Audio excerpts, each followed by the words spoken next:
Masya Allah. Sekarang jadi tahu. Benar. Dan intinya beliau-beliau adalah orang-orang yang mengajarkan kita supaya kita lebih mengetahui lagi seperti apa agama Islam, lebih mengimani lagi Allah dan juga Rasulullah. Betul sekali, setuju. Dan baik, untuk berita yang selanjutnya penting banget nih buat kita perempuan, karena kita akan mengetahui bagaimana sih cara merawat kecantikan ala Ibnu Sina. Jangan kemana-mana, tetap di Berita Islami Siang.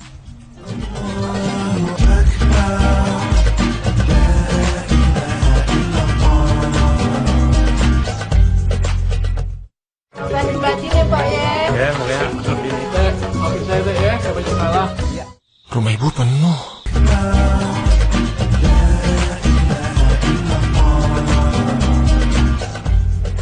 Sekarang ini untuk perempuan kalau merawat tubuh, merawat kecantikan udah milih yang instan ya. Pastinya. Nah, makanya nih menarik sekali kita mau membahas gimana sih cara merawat kecantikan ala Ibnu Sina.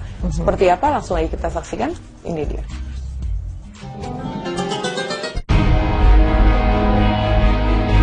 Merawat kecantikan tubuh dan rambut ala Ibnu Sina.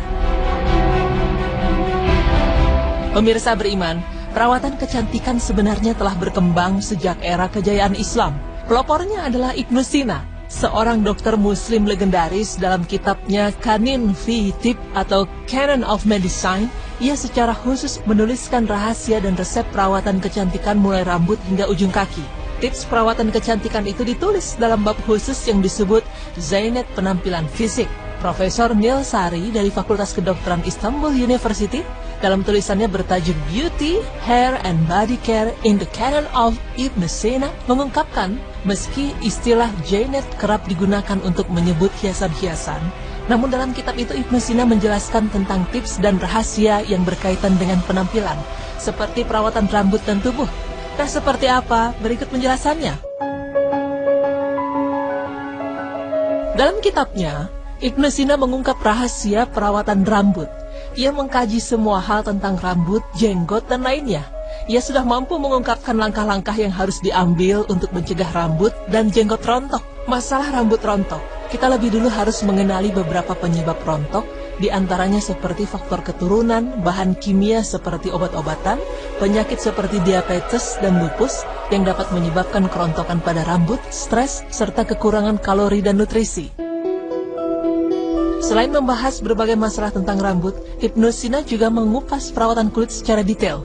Masalah perawatan, penyakit, dan pengobatan kulit diuraikan sang dokter legendaris dalam bab kedua Zainet. Pada abad ke-10 Masehi, ia sudah mampu menjelaskan secara ilmiah mengenai perubahan warna pada kulit. Menurut Ibnu Sina, ada sejumlah faktor yang menyebabkan perubahan warna kulit, seperti sinar matahari, udara dingin, angin, usia lanjut, jarang mandi, dan makanan yang terlalu asin serta perubahan dalam darah. Sang dokter juga merinci tentang penyebab kulit menjadi pucat, dan ditemukan penyebab kulit pucat antara lain karena penyakit kegelisahan, kelaparan sakit parah, cuaca terlalu panas, kurang minum, serta faktor lainnya. Namun yang perlu digarisbawahi, Ibnu Sina mengupas masalah ini bukan untuk mempercantik orang, tetapi bagaimana menyembuhkan penyakit yang dapat merusak penampilan. Lalu, bahan seperti apa yang dapat dimanfaatkan untuk perawatan kecantikan tubuh dan rambut ala Ibnu Sina? Ibnu Sina melakukan penelitian terhadap bahan-bahan alami yang ada pada masanya. Dan salah satu bahan alami yang ditawarkannya untuk merawat kecantikan tubuh adalah madu dan minyak zaitun. Kedua bahan tersebut ternyata mampu menjadi obat mujarab yang digunakan sebagai kosmetika yang memiliki beragam khasiat. Madu dan minyak zaitun bisa mengencangkan kulit muka dan seluruh kulit badan. Kedua bahan alami yang mendapat perhatian khusus dalam Al-Quran ini mampu menghilangkan efek-efek hitam dan jamur kulit. Selain itu, madu dan minyak zaitun juga bisa menghaluskan kulit dan mengurangi kerutan pada wajah. Yang tak kalah menariknya, Ibnu Sina pun telah menemukan fakta bahwa minyak zaitun dan madu mampu menghilangkan bau badan yang tak sedap serta bisa memberikan vitamin pada kulit dan melembabkannya. Selain untuk kosmetik, madu juga bisa digunakan untuk beragam kegunaan lainnya, mulai dari makanan, obat-obatan, sampai bahan untuk alat-alat kecantikan.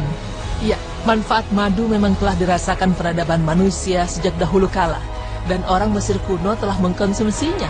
Penduduk Mesir kuno sudah terbiasa memanfaatkan madu sebagai makanan bergizi tinggi, serta obat berbagai macam penyakit yang mujarab.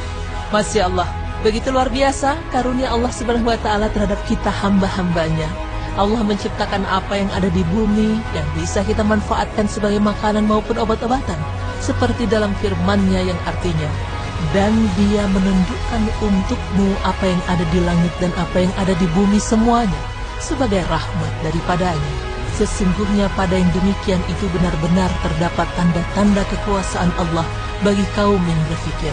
Quran Surah Al-Jathiyah ayat 13.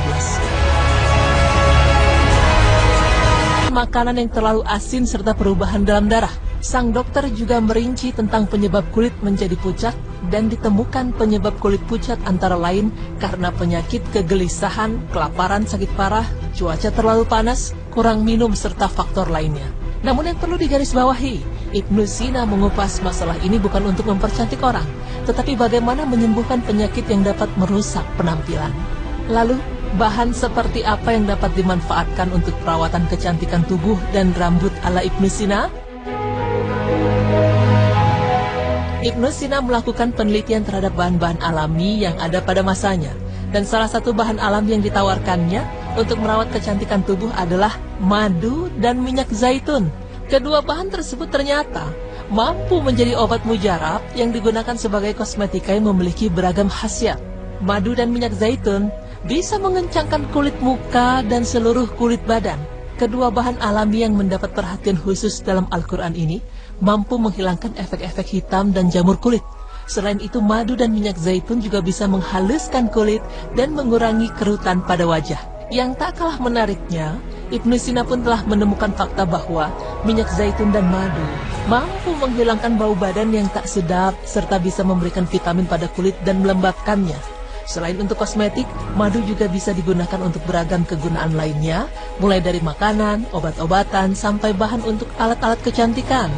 Ya, manfaat madu memang telah dirasakan peradaban manusia sejak dahulu kala, dan orang Mesir kuno telah mengkonsumsinya. Penduduk Mesir kuno sudah terbiasa memanfaatkan madu sebagai makanan bergizi tinggi serta obat berbagai macam penyakit yang mujarab.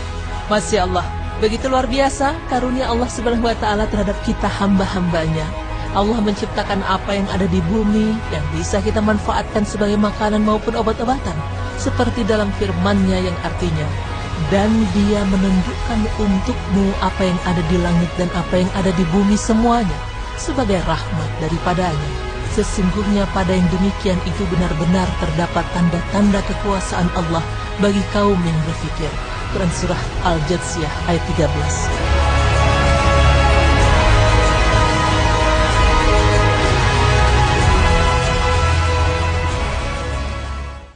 Oke, madu dan minyak zaitun. Ini madu emang luar biasa banget loh, Ji. Manfaatnya ya? Banyak banget. Ternyata nggak cuma buat kesehatan di dalam, tapi buat kulit juga bagus banget. Buat ibu hamil, ya kan minyak zaitun biasa diolesin supaya nggak ada stretch mark. Saya pakai dan memang membuktikan bahwa emang nggak ada stretch mark habis itu. Dan yang madu itu, keponakan saya tinggal di Madinah, mereka kalau sakit nggak ada yang panik beli obat. Aku bilang sama mamahnya, kenapa sih nggak beli obat buat anaknya? Enggak, saya cuma percaya saya akan kasih madu buat anak saya. Dan benar sembuh. Karena memang aku pernah dengar mengandung antibiotik juga ya si madu ini. Oh oke.